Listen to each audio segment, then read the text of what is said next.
दोस्तों आज का हमारा टॉपिक है जेन्स थ्योरम। तो देखते हैं इसका statement. Let f z be a analytic for mod z is less than or equal r. Let R1 R2 its on Rn be the module of the zero of fz in mod z less than R. Arranged as a non-decreasing sequence, then if the range of Rn from Rn plus 1 means इसका range Rn से Rn plus 1 तक होता है। Be define, अब हम इसको define करेंगे तो लिखते हैं इसको log R to the power n mod f0 upon R1 R2 hits on Rn means R जो है n तक जाता है equal 1/2n integration by 0 from 2 pi log mod f r e to the power I theta d theta. तो हम इसको proof कर देंगे तो हम लोग का जो प्रूफ करना है वो प्रूफ हो जाएगा। तो देखते हैं इसका प्रूफ।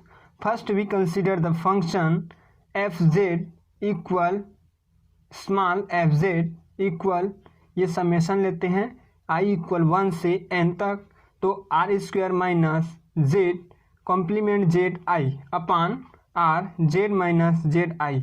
अब इसको हम देते हैं equation number first. The construction of f z so that f z is free singularity means f z को फ्री सिंगुलरिटी में होना चाहिए and f z has a no zero within on the circle r such that mod z equal r means जो r z है वो क्या होगा, z mod z equal r में होगा। It's follow that f z is analytic within on the circle r means जो circle r है वो एफ जेड के लिए ड्रॉ करेंगे। तो hence by the Cauchy integral formula से, अब हम जानते हैं कि कॉची इंटीग्रल फार्मूला क्या होता है, तो इसके लिए हम मान लेंगे क्या कि f z equal log f zero equal 1/2 pi iota integration by r log f z upon z minus zero, क्योंकि हम इसको क्या बोले हैं कि जीरो नो ज़ीरो, इसलिए हम इसको क्या ले लेंगे जीरो डी जेड। अब इसको हम लोग दे देंगे equation number second. We know that, अब हम जानते हैं कि z equal r E to the power I theta होता है। तो जब हम इसका डिफ्रेंशिएट करेंगे तो लिखेंगे आई, ये सामने आ जाता है तो i r E to the power I theta d theta. अब इसको देखते हैं तो ये आर के इक्वल में है तो हम इसे आर के इक्वल ले लेंगे तो ये आई जेड हो जाएगा और ये थीटा डी थीटा। अब इसको इस साइड ले आएंगे तो लिखेंगे D z upon I Z equal D theta, ये बस बच जाएगा तो ये होगा, जिसका रेंज कहाँ से कहाँ तक है आर एन और आर एन प्लस 1। बोले हैं ना स्टेटमेंट में कि इसका जो रेंज है आर एन कहाँ से कहाँ तक आर एन प्लस 1 तक। तो अब हम राइट करेंगे कि log f zero equal 1/2 pi iota integration by 0 to pi log f r E to the power I theta upon r E to the power I theta.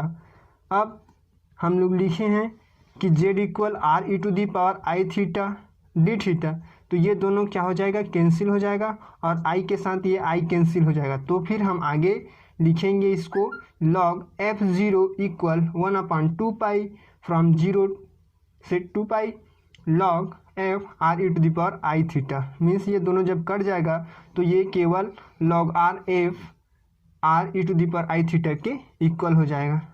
Taking that the part, अब हम इस part को लेंगे तो इसके लिए हम लोग अब कह रहे हैं कि इसको हम लोग अब मॉड में लेंगे।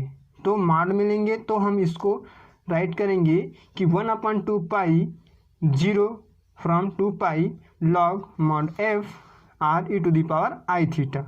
और ये मॉड से D theta.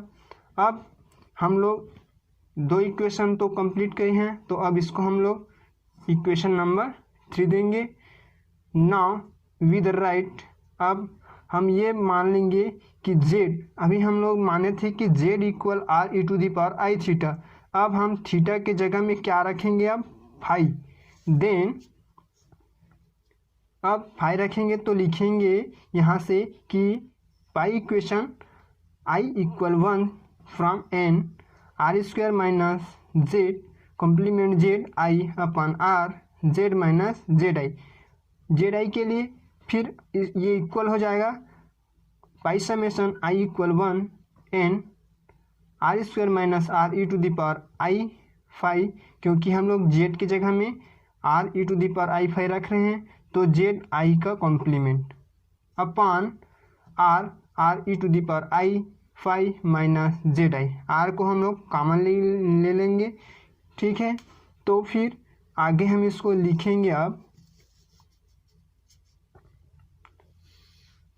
Equal mod pi summation I equal 1 from n mod r minus e to the power I phi z i complement upon r E to the power i minus i phi z i. अब ये minus i phi z आई के लिए हम ये बोल रहे हैं कि ये किसके इक्वल हैं, 1 के, तो वी हैव अ राइट। अब हम इसको क्या कर देंगे, तो ये दोनों कैंसिल हो जाएगा, तो इसके जगह में हम लोग लिख देंगे सीधा फिर 1, क्योंकि E to the power I theta equal 1 लिखे हैं। फ्रॉम इक्वेशन 1 वी राइट से, अब हम फर्स्ट इक्वेशन से हम इसको लिख सकते हैं क्या कि कैपिटल एफ जेड का मॉड किसके इक्वल हो जाएगा, स्मॉल एफ जेड के, क्योंकि फर्स्ट जो इक्वेशन लिखे हैं उसमें कैपिटल और स्मॉल एफ जेड दोनों क्या हैं, इक्वल हैं। तो f r E to the power I theta का मॉड इक्वल हो जाएगा small r E to the power I theta के, ठीक है। तो फिर अब हम इक्वेशन 3 से देखते हैं कि इक्वेशन 3 हमारा कहाँ है, तो ये इक्वेशन 3 से हम लोग राइट करेंगे log mod f zero equal 1/2 pi integration by 0 from 2 pi log mod f r E to the power I theta d theta. अब हम लोग इसे इक्वेशन नंबर 4 राइट करते हैं। Hence we put by equation first in z equal 0। अब equation first पे हम क्या रखते हैं, z इक्वल 0 रख देते हैं। तो क्या रीज़न आता है, तो देखते हैं इसके लिए। f0 equal f0 pi summation i equal 1 from n r square minus 0। तो इसके लिए ये क्या हो जाएगा, 0 upon r minus Z i. तो ये क्या हो जाएगा, ये माइनस जेड आई। अब आगे जब इसका हम मॉड ले लेंगे, तो क्या होता है कि mod f0 pi summation i equal 1 n mod r upon Z I का मॉड। तो अब यहाँ से मॉड लिए हैं, लेकिन हमें प्रूव करना है लॉग के लिए, तो हम दोनों पक्ष में क्या कर देंगे, लॉग का मल्टीप्लाई करेंगे। तो log mod f0 equal log mod f0, अब ये r to the power n upon mod z1 z2 and it's on mod zn। Means अब क्या कर रहे हैं कि जो z का वैल्यू है वो कहाँ तक, n तक जाता है। n इक्वल राइट करते आ रहे हैं, तो n इक्वल 1 2 फ्रॉम, जबकि अभी हम लोग ये मान रहे हैं कि z के लिए और कॉम्प्लीमेंट z के लिए जब दोनों का मल्टीप्लिकेशन होता है तो ये किसके इक्वल होता है, r स्क्वायर की। तो इसको लिख सकते हैं z complement z equal mod z का स्क्वायर। अब z को r के इक्वल लिए हैं, तो ये r स्क्वायर। जबकि अब ये आगे बना रहे हैं, तो log f0 r to the power n upon r1 r2 it's on rn have right.